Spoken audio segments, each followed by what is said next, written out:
Hey everybody, it's Nick. Unfortunately, we played neither the dungeons nor the dragons last week, but I'm a fountain to my folks or something like that, so you're getting a video from me because it's Friday. First off, I want to thank you guys for a bunch of feedback on my channel. I've had a lot of people give really positive and constructive feedback that have helped a bunch. Fix some of the lighting stuff, raise the camera level a bit so it's a little better, hopefully. I've gotten rid of my plain, boring backgrounds. We got some Guardians of the Galaxy here, and some Death Star, and some Star Wars, and some Star Wars. This is like the coolest picture ever, so I'll like post it over here on the side so you can see it. But either way, I've busied up my background a little bit and raised the level of the camera, so thank you guys for your engagement and for helping me out and giving me some feedback and some criticism. I really appreciate it. I want to let you know that as you keep engaging with the channel, I will keep improving. So let me know if you have feedback or encouragement or anything like that to keep growing and improving the channel and how it's working. I really appreciate that, and I just wanted to show off a little bit of the changes. But either way, let's jump into this week's video. So we had an off week, and so I wanted to take this chance to talk a little bit about campaign settings. There's a question that I got on one of my early videos, and what I thought about campaign settings and using a pre-made one versus a homebrew one, and so I figured we could jump into talking about the pros and cons of each, and what I think the differences are, and what I think you should do as a new to intermediate level DM in Dungeons & Dragons.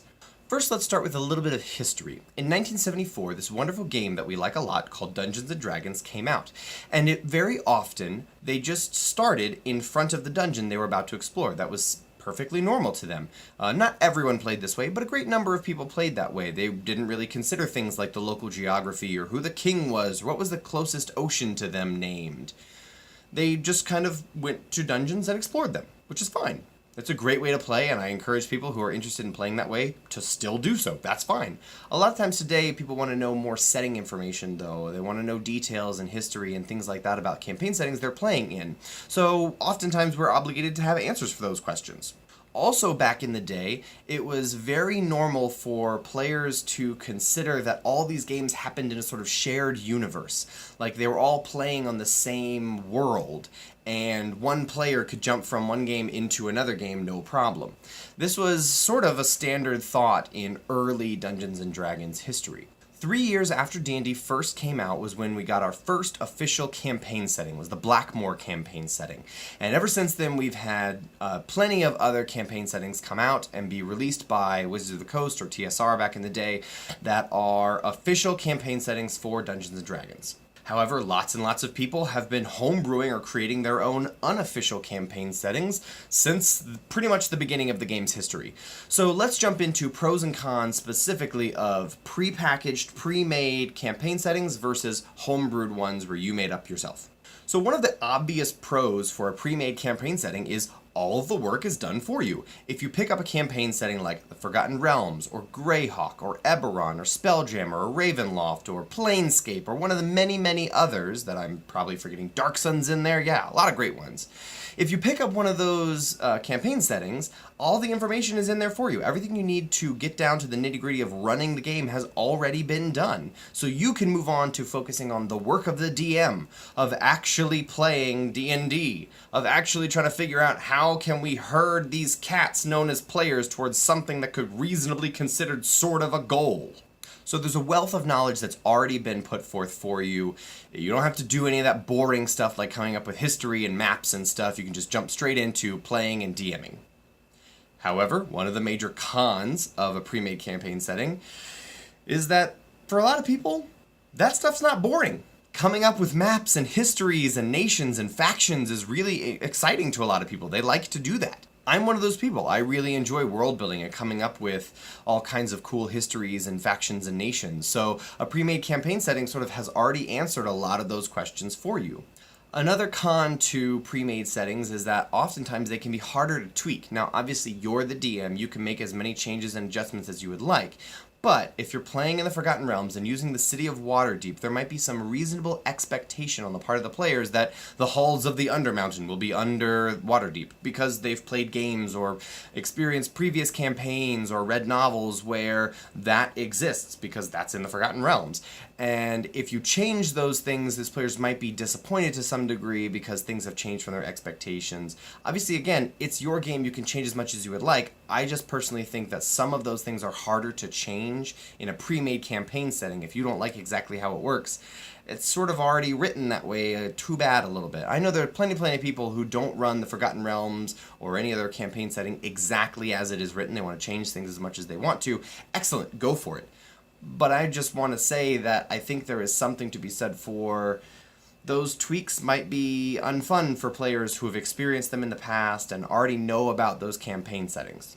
So for homebrew campaign settings, one of the major pros is that you know everything. You are the expert about the campaign setting. And everything in there can be tailored exactly to you and what you prefer and what you like and the type of fantasy that you enjoy. Also, the players have to go to you for the knowledge. There is no backlogged history of a wiki that's been up for years that they can go and just search up any information. They have to ask you directly because all of the information of your campaign setting exists in your own head and in your notes and your well-organized or sometimes not at all organized documents. However, one of the cons of using a homebrew campaign setting is that everything has to be made up by you, the DM. If a player asks, who was the last queen in this region, you gotta know that. You have to come up with it, or you have to have thought of it already and put it in your notes. You can't refer to a book or look up on a Wikipedia really quick about this kingdom. You have to know it and come up with it. So there is some pressure to have invented everything there is about the world, which takes an enormous amount of time and creativity.